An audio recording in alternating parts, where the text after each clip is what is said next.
Hello guys, welcome back to my law and judiciary channel. दोस्तों, आज हम लोग बहुत ही इंपॉर्टेंट टॉपिक के बारे में डिस्कस करने वाले हैं जो जुडिशरी में बहुत बार पूछा जाता है। What is the contract of guarantee. तो दोस्तों, कॉन्ट्रैक्ट ऑफ गारंटी का मतलब क्या होता है, ये सेक्शन 126 में डिफाइन किया गया है।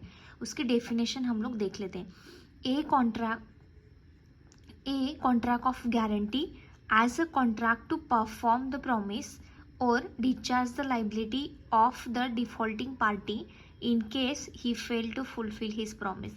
यहाँ पे एक पार्टी दूसरे पार्टी को प्रॉमिस करती है, वो उसकी अगर डिस्चार्ज ऑफ लाइबिलिटी है या कुछ डिफॉल्टिंग पार्टी है, अगर उन्होंने उनका प्रॉमिस फुलफिल नहीं किया या वो डिफॉल्टिंग पार्टी है वहाँ पे, तो उनकी तरफ से कोई थर्ड पार्टी आपको प्रॉमिस करती है कि वो डिफॉल्टिंग पार्टी को प्रॉमिस करती है कि हम लोग वो परफॉर्म करेंगे।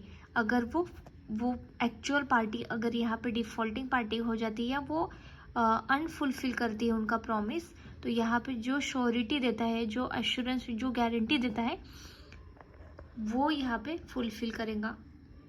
तो यही डेफिनेशन में बताया गया है।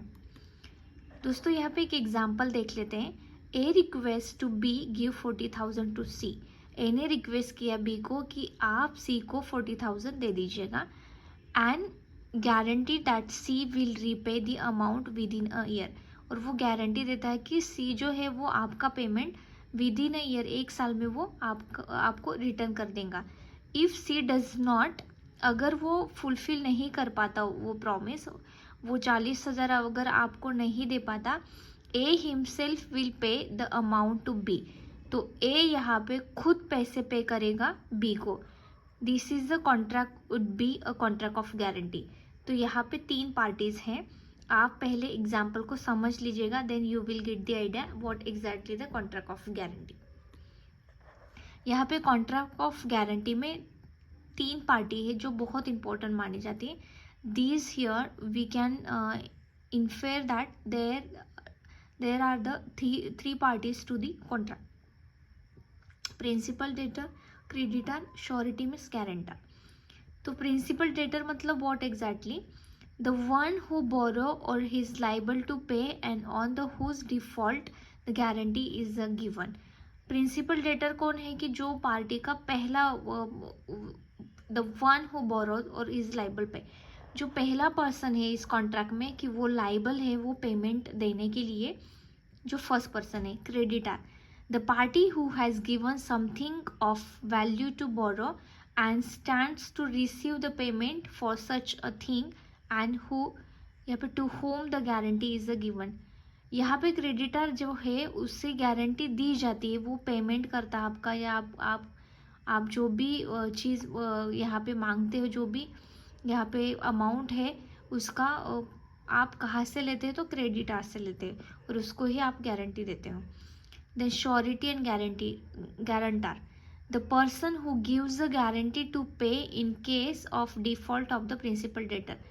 प्रिंसिपल डेटर अगर फुलफिल नहीं कर पाता उसका प्रॉमिस, तो वो थर्ड पर्सन जो यहाँ पे गारंटी देता है, श्योरिटी देता है, उसी पर्सन को हम लोग कहते हैं श्योरिटी और guarantor. Also we can understand that the contract of guarantee is a secondary contract that emerge from a primary contract between the creditor and the principal debtor।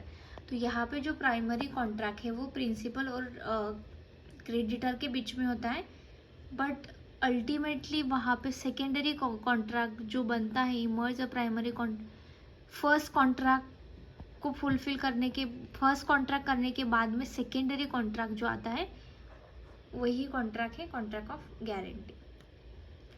एक एग्जांपल देख लेते हैं। अंकिता एडवांस और लोन ऑफ, यहाँ पे INR मतलब ये 1 year के लिए 70,000 टू पल्लवी। यहाँ पे Srishti who is the boss of the Pallavi promise that in case Pallavi fail to repay the loan then she will repay the same. In this case of contract of guarantee, Ankita is a creditor, Pallavi is the principal debtor and Shrishti is the surety। So a contract of guarantee may either by oral or it may be express or implied from the conduct of parties।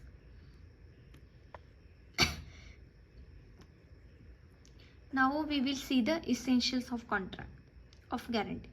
तो यहाँ पे essentials of contract of guarantee में क्या important parts हैं। First part है must be made with the guarantee, यहाँ पे agreement of all three parties. जो थ्री पार्टीज है surety, principal, debtor and creditor, वो रिक्वायर्ड है।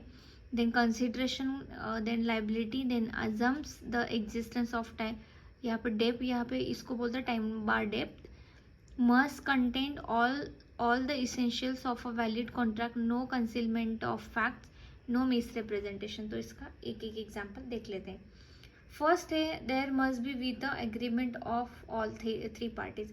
तो ये जो कॉन्ट्रैक्ट आप कर रहे हैं, all the three parties to the contract, the principal, debtor, then creditor and the surety must agree to make a contract with guarantee of each other. तो यहाँ पे तीनों पार्टी के अंदर वो कॉन्ट्रैक्ट होना चाहिए, उनकी मर्जी होना चाहिए, कंसेंट होना चाहिए, वो तीनों पार्टी यहाँ पे एग्रीड होना चाहिए। ये फर्स्ट इंपॉर्टेंट इसेंशियल है कॉन्ट्रैक्ट ऑफ गारंटी का। यहाँ पे हम लोग देख लेते हैं। Shyam lends money to Aakash, Shyam is the creditor and Aakash, ये हमने ऑलरेडी देखा। ये तीनों के अंदर अगर कॉन्ट्रैक्ट होता है तो ये कॉन्ट्रैक्ट ऑफ गारंटी माना जाएगा। कंसिडरेशन पार्ट, यहाँ पे आपको श्योरिटी को यहाँ पे कंसिडरेशन मिलेगा ही, ऐसी कोई गारंटी नहीं होती यहाँ पे। जो यहाँ पे प्रिंसिपल डेटर का अगर कोई लॉस से बचाता है वो, या कुछ ऐसी चीज़ें करता है जिससे प्रिंसिपल डेटर को फ़ायदा होगा, तो यही कंसिडरेशन माना जाता है कॉन्ट्रैक्ट ऑफ गारंटी में। ये सेक्शन 127 कहता है। Section 127 of the Act, anything is done or any promise made for the benefit of the principal debtor is sufficient consideration माना जाता है contract of guarantee में।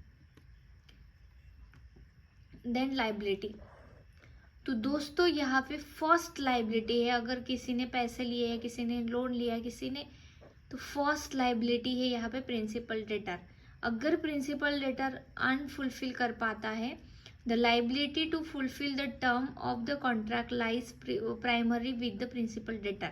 It is only on the default of the principal debtor that the surety is liable to pay. अगर principal debtor यहाँ पे fulfil नहीं कर पाता वो ड्यूटीज या वो जो भी लोन है, जो भी अमाउंट है, then and then only surety is liable to repay that amount या repay that liable. Then assume the existence of डेप्थ। तो यहाँ पे अगर आप यहाँ पे अजम्पशन है द एग्जिस्टेंस ऑफ डेप्थ, तो यहाँ पे the main function of a contract of guarantee is to secure the payment of the depth taken by the principal debtor. If no such depth exist then there is nothing left for the surety to secure. Hence in case when the depth, यहाँ पे depth is a time bar और void, no liability of the surety arise. तो दोस्तों यहाँ पे अगर time बार depth मतलब with in the time में अगर वो राइट अवेलेबल है क्रेडिटर को, तो ही यहाँ पे एग्जिस्टेंस माना जाएगा।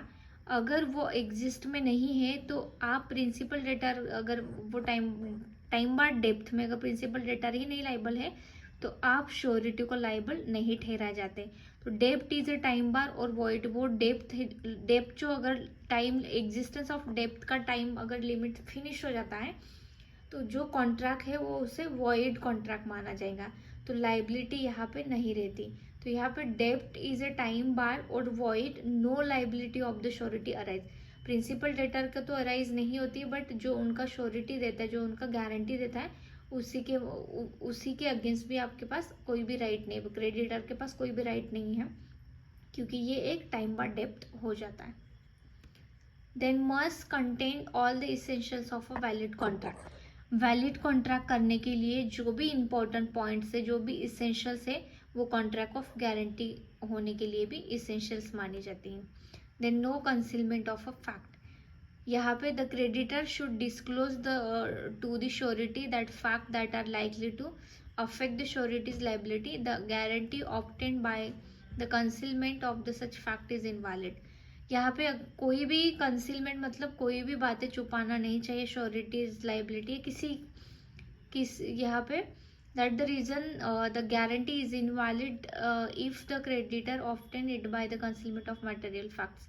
अगर कुछ भी मटेरियल फैक्ट्स जो श्योरिटी से अगर क्रेडिटर ने छुपाई है तो ये कॉन्ट्रैक्ट इमटेरियल हो जाएंगे, ये कॉन्ट्रैक्ट इनवैलिड माना जाएगा।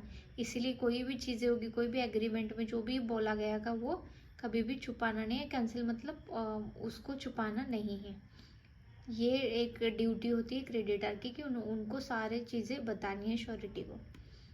देन नो मिस रिप्रेजेंटेशन, यहाँ पे the guarantee should not be obtain by misrepresenting the fact to the surety, though the contract of guarantee is not a contract of यहाँ पे absolute good faith. यहाँ पे जो भी चीज़ें वो मिसरिप्रेजेंटेशन के द्वारा नहीं होनी चाहिए, यही चीज़ें बताना चाहते हैं। तो दोस्तों these all are 7 important point to the valid, यहाँ पे वैलिड कॉन्ट्रैक्ट ऑफ गारंटी के लिए, कॉन्ट्रैक्ट ऑफ गारंटी के लिए इतने सारे इंपॉर्टेंट पॉइंट माने जाते हैं। डेफिनेशन पार्ट और इसेंशियल्स हमने कंप्लीट कर लिए। नेक्स्ट वीडियो में हम लोग काइंड्स ऑफ गारंटी और राइट्स एंड लायबिलिटीज हम लोग कवर अप करेंगे। Thank you.